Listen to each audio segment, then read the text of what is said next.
Alors, voici donc une expérience extrêmement intéressante qui est la balance de Cavendish. L'idée, c'est la suivante, c'est qu'on va essayer de mettre en lumière la loi universelle d'attraction des corps.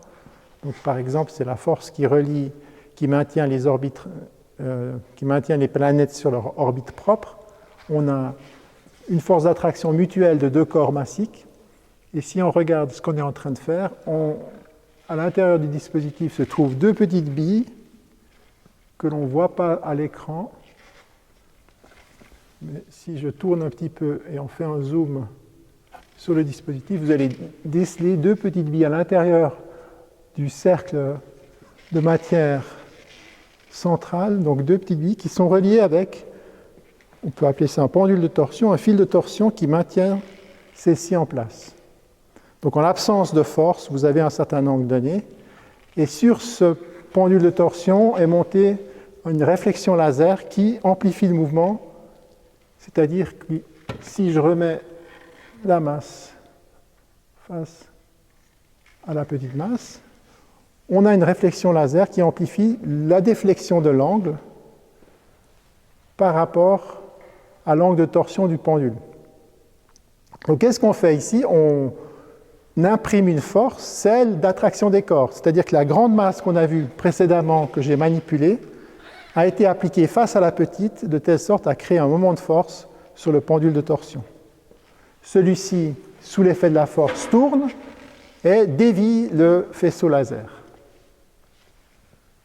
Maintenant, on change la position du corps attractif pour aller de l'autre côté du pendule et regardez l'effet de cette force qui pourrait paraître extrêmement faible, eh bien, elle est suffisante pour tordre le pendule et dévier le faisceau laser au fur et à mesure que ce pendule encaisse la force qu'on vient d'appliquer par l'attraction de la grande sphère sur la petite.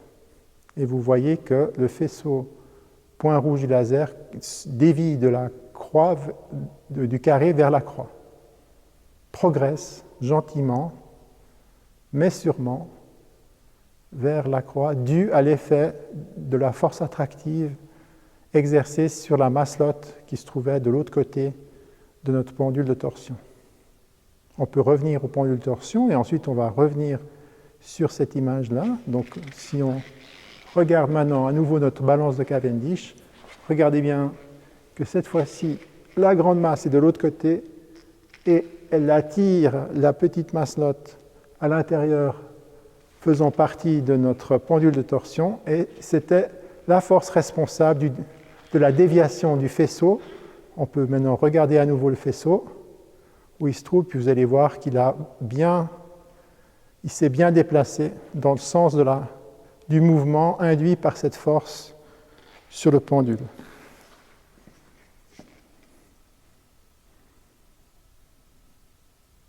Et il continue à migrer. Donc on va avoir une sorte de réponse très lente d'un oscillateur amorti dont le point de stabilité est la croix. Donc comme vous savez très bien qu'un oscillateur mal amorti a un certain dépassement, donc le point rouge va dépasser la croix avant d'y revenir et de s'y stabiliser.